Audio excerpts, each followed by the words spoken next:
آپ جانتے ہیں کہ محرم آنے والا ہے. محرم میں تمام حسینی امام حسین علیہ السلام کا ذکر کرتے ہیں, عزاداری کرتے ہیں, عزا غم میں بیٹھتے ہیں, مجالس کرتے ہیں اور ماتمی جلوس ہوتے ہیں.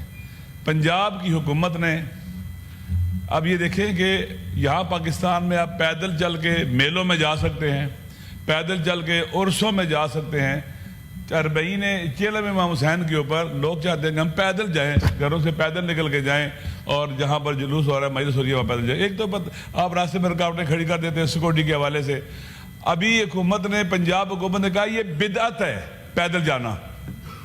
یہ پنجاب حکومت ہمارے لیے فقی بن گئی ہے. کس نے اس کو اجازت دی ہے فتوے دے, اور باقاعدہ انہوں نے لیٹر جاری کیا ہوا ہے بدعت کا. سر انہیں کہیں کہ میں پاکستانی ہوں, میری مرضی ہے, میں سائیکل پر جاؤں, میں گاڑی پر جاؤں, پیدل چل کے جاؤں, لیکن اس طرح کی رکاوٹیں کھڑی کرنا. میں واقعی شکریہ ادا کرتا ہوں اپنے سندھ کی صوبائی حکومت کا, انہوں نے کبھی رکاوٹیں کھڑی نہیں کی, بلوچستان میں نہیں کھڑی کی, خیبر پختونخوا میں مشکلات نہیں ہیں, لیکن پنجاب میں اسپیشل ہمارے لیے مشکلات کھڑی کی جا رہی ہیں. یہ لوگ پہلے پریشان ہیں, مہنگائی کی پریشانی ہے, مشکلات ہے, آپ انہیں پکڑ رہے ہیں, شیڈول 4 میں ڈال رہے ہیں. سر ایسے ہے کہ 17-18 سال کا بچہ ہے, آپ نے اس کو شیڈول 4 میں ڈالا ہے ملتان کے اندر, اور وہاں کے CTD والے کہہ رہے ہیں لڑکوں کو بلا کر جن کے اوپر کبھی کوئی جرم انجام نہیں دیا, کبھی کوئی FIR نہیں کٹی ہے, کہ آپ آ کے تو سائن کر کے دو کہ نہ تم محرم میں کسی مجلس میں جاؤ گے, نہ کسی جلوس میں جاؤ گے, نہ سفر میں جاؤ گے. یہ کیا طریقہ کار ہے؟ یہ کون سا قانون اپلائی ہو رہا ہے؟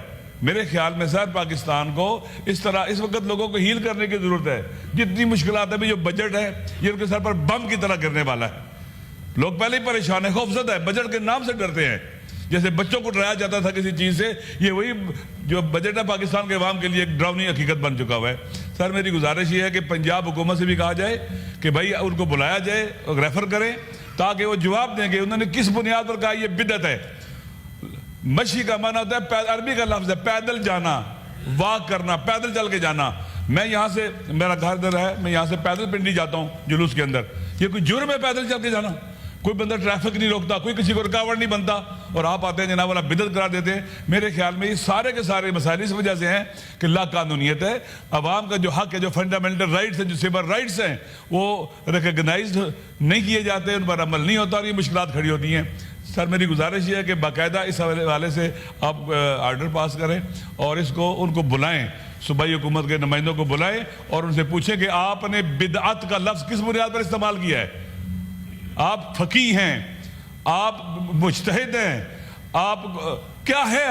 آپ کو قرآن بھی درست پڑھنا آتا ہے, آپ کو حدیث بھی درست پڑھنا آتی ہے, آپ کو رجال کا پتہ ہے, حدیث کا پتہ ہے, استنباط کر سکتے ہیں فقیہ کام کا. یہ تو جس نے کہا بدعت ہے اس نے جرم انجام دیا دینی طور کے اوپر. حلال کو حرام کہا ہے اس نے. کہاں لکھا ہے کہ پیدل چل کے جانا کہیں پر حرام ہے؟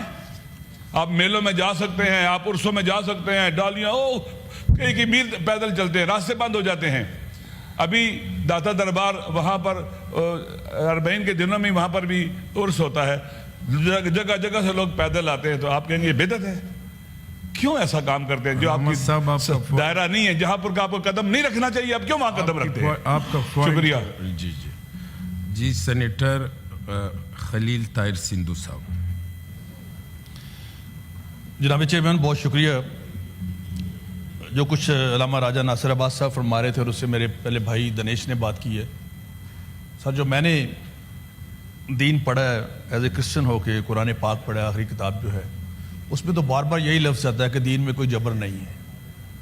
تو یہ سر مسئلہ جو ہے یہ بڑی دیر سے, نہ صرف سندھ میں, وہاں پہ سارے ہندو جو ہیں وہ ان کی ڈفرینٹ کاسٹ ہیں, وہ کچھ بہت بیچارے غریب ہیں. ابھی پرسوں چوتھ 2 ڈاکٹرز کو بھی ایسے کیا گیا, دنیش کی بات ہوگی.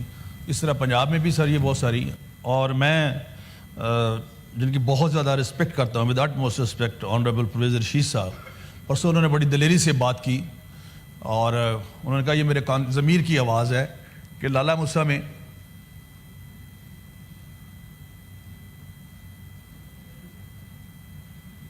آپ کر کچھ نہیں سکتے نا, سختی سے دیتے. جی پلیز. جی تھینک یو جناب چیئرمین. کہ لالہ موسیٰ میں ایک SHO خاتون, بزرگ خاتون ہے, ہماری ماں جیسی ہے, اور اس نے 3 دفعہ کلمہ پڑھا اس نے, اور پھر بار بار کہہ رہا ہے کہ آپ کے گھر میں جو گوشت ہے یہ کس نے کیا تھا, کسی دوسری کمیونٹی تو نہیں آپ کے لیے بھیجا, آپ نے تو کسی کو نہیں بھیجا. وہ بیچاری رو رہی ہے آگے سے کہ میں 3 دفعہ کلمہ پڑھا اس نے سر, اور شاید ایس ایچ او سے زیادہ اچھے طریقے سے وہ کلمہ پڑھ رہی ہے, ویڈیو بھی ہمارے پاس ہے. تو سر یہ جو ہے اس قسم کا, لوگ کہتے ہیں کہ tolerance, there is a no matter of tolerance, there is a matter of acceptance. Sir ہم دونوں, ہم سارے الہامی مذاہب جو ہیں, ہم ایک دوسرے کے بھائی ہیں. میرے لیے تو بہت زیادہ قابل احترام ہے نبی کریم صلی اللہ علیہ وسلم کی ذات بھی اور قرآن پاک بھی, اس حوالے سے کیونکہ میں نے اس کا مطالعہ کیا ہے.